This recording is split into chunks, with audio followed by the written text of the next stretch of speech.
hello लोगोफोर बरायबाय बड' जब info अफिशियेल YouTube चेनेलाव भिडिअखौ बारा गोबाव खालामा जास्ट नोंथांमोन इम्पर्टेन्ट आपडेटखौ लाबोदों बेनो जाबाय माखासे सेकेन्ड लिस्ट ओंखारबावबाय फिजिकेल थाखाय दा जोबोर मोजां जादों बाथ्राया बेनो नोंथांमोना चान्सआ बारा मोनसिगोन कामान्डुआव बे जाबाय एसआई कामान्डुनि थाखाय लेटेस्ट आपडेट फैदों बेनो जाहैबाय नोंथांमोना नुनो मोनदों list of additionally qualified candidates that means नोंथांमोना सेकेन्ड लिस्ट मोननाय जाबावबाय आरो बे मोनसे बाथ्रा चान्सआ बेनो जे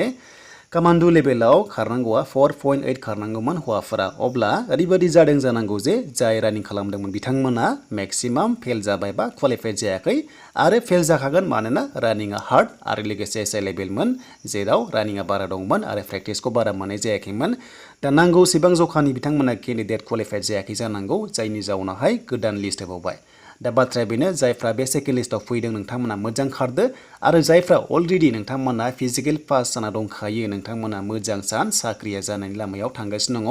आरो बे आगष्टनि नोंथांमोना गेजेर सप्तायाव मोननायनि चान्सआ दङ एपइन्टमेन्ट लेटारखौ अके दा आं आसा खालामो नोंथांमोननि थाखाय लेटेस्ट आपडेटआ बेनो आरो कामान्डु नोंथांमोननि एबि कामान्डु रिजाल्टआबो थाबैनो फैथारसिगोन फारि फारि फैगासिनो दङ दा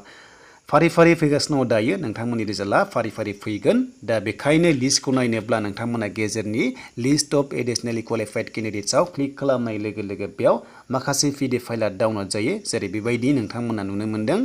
दा बेयाव नोंथांमोना नायदो गाव गावनि लिस्टआ दंना गैया आरो गोबां बर'फोरनि दङ स' नोंथांमोना चेक खालामबानो जाबाय डाइरेक्ट एसटिपि खथायाव नायबानो जाबाय गोबां दङ स' नोंथांमोना बेवहाय नुनो मोनगोन जेरै आं एग्जाम्पल महरै स' नोंथांमोना नायदो 700 सिरियल नाम्बाराव दङ हमना ला बर' टाइटेल दङ एन्ड नोंथांमोना बेयाव गासैखौबो नायबानो जाबाय बिश्वजित बर'बो दङ नोंथांमोना जायफ्रा साबस्क्राइबार नुदों जानांगौ दा मोजां चान्सै मोजां खारदो आरो मोजां पास जायोब्ला नोंथांमोननि बेवहाय साख्रिया जानायनि लामायाव थांगासिनो दङ आरो लोगोसे डेट दंखायो रानिंनि डेट दङ नोंथांमोना नुनो मोन्दों जेरै हमना ला एग्जाम्पल महरै 19 जुलाइ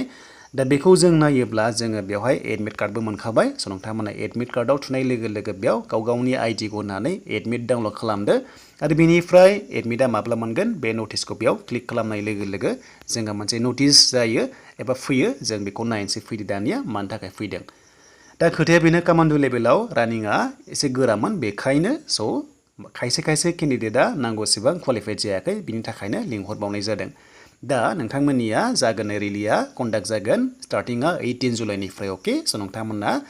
बेवहाय नुदों माखासे एड्रेस दङ बेयाव थांनानै जेराव सिगां जादोंमोन बेयावनो जागोन एडमिट कार्ड नोंथांमोना मोनबाय दायो डाउनलड खालामना लादो बिनिफ्राय कामान्डु एबि बेटेलियनआ थाबैनो रिजाल्टआ फैगोन साडेनलि मोनगोन नोंथांमोना सारप्राइज जागोन दा बावैनो फैथारसिगोन आं आसा खालामो नोंथांमोना लास्ट उइकआव मोनथों होननानै स' बेनि सोमोन्दै लोगोफोर लेटेस्ट आपडेट आसाम पुलिसनिफ्राय